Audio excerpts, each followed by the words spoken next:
LSU, and I know all the boys have questions, so thank you for taking time and waking up. Yeah, the LSU team, they got the number one overall guy that can pitch. His name is Paul Skeens. Paul Skeens. He threw 2 nights ago, though, 100 and some pitches.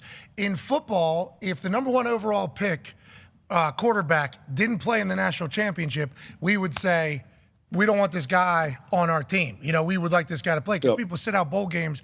Are they thinking about resting him because of the 120? How does that whole conversation go? Who ultimately will make that decision? And do you think he goes tonight? Because I guess that's a massive part of who's going to win this and who's not. No, it's the question. And I joke, but I literally, when I went down to the lobby to get coffee, like Skeen's family was in the lobby and they're like keeping their distance because no one wants to tip their hand. He's going to pitch.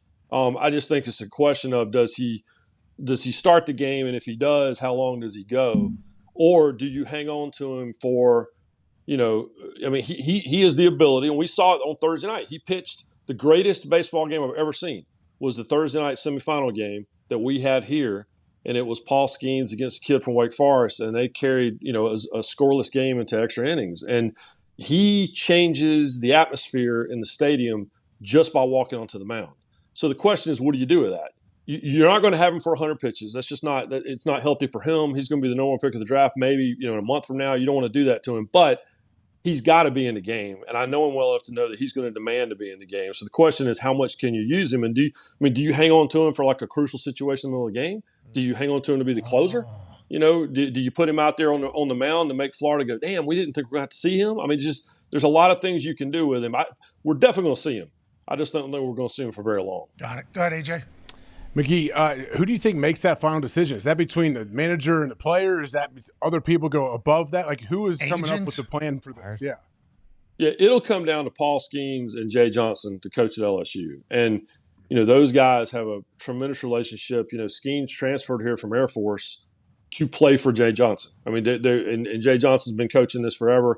I remember watching him doing a masterful job with his pitching staff when he brought Arizona here as a head coach years ago. And so they'll have that conversation.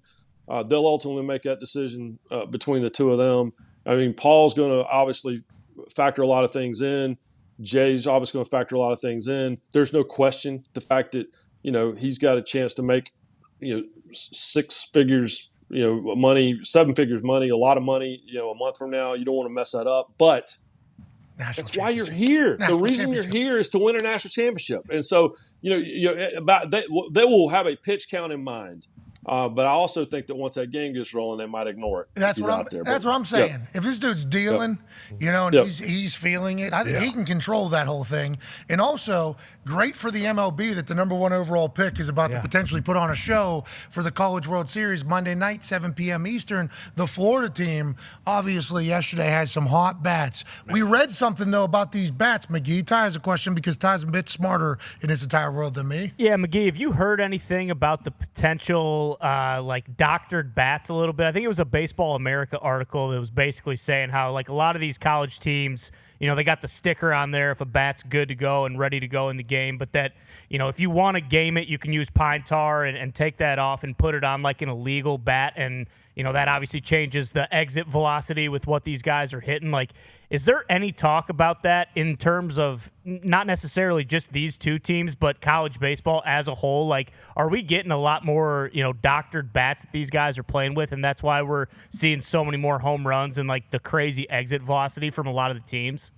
Yeah, I think the bat stuff has something to do with it. It's not the wild, wild west that it was 10 years ago. 10 years ago, there were no rules. You had a bat, and it could be a composite bat. It could be an aluminum bat. It could be, made from a damn, something I've never heard of before.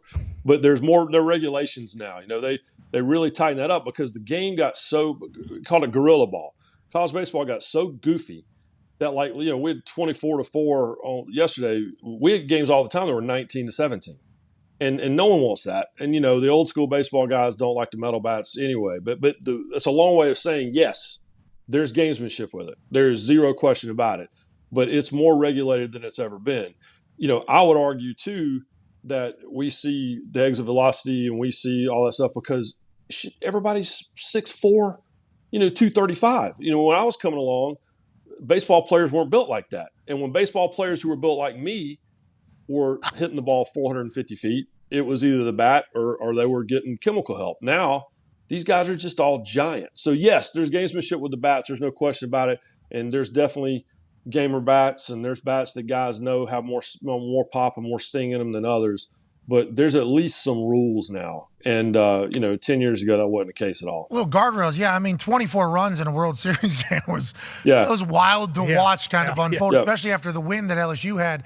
And to your point, there are some massive dudes out there. Now, there's certainly some future beer league softball players in there, too, who are going to walk into every single diamond in a softball tournament, and people are going to say, that guy won national championship right there. That guy, national champion winner. Yeah. And there's a couple of that, like, love baseball, able to play. But the pitcher for Florida, this Paisano, what's his name? Caglianone. Caglianone, yep. Caglianone.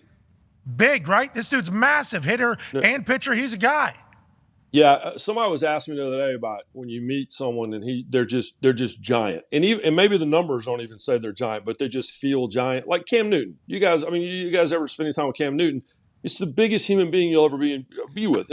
There's certainly guys in the league bigger than he is, but he just feels just massive, and that's the way Jack is. Jack's a two-way player. So Jack will start the game tonight more likely, and he'll also be the hitter in the 4-hole, 5-hole. So he's this. So one of the great things about college baseball are these two-way players. Now, I went to Tennessee. Todd Helton would pitch and also hit. Maybe the greatest individual performance in the history of this series was Dave Winfield from Minnesota back in the early 70s. The guy hit like almost 500 in a series, and he struck out like 30 guys in 2 or 3 games. So there's a great history of two-way players when it comes to college baseball, and Jack is I call him Jack Tani, right? Because he reminds you of Ohtani. Like he's so. That's what we've been saying this whole time. He's doing baseball. He's just a sophomore, so he will more than likely be the number.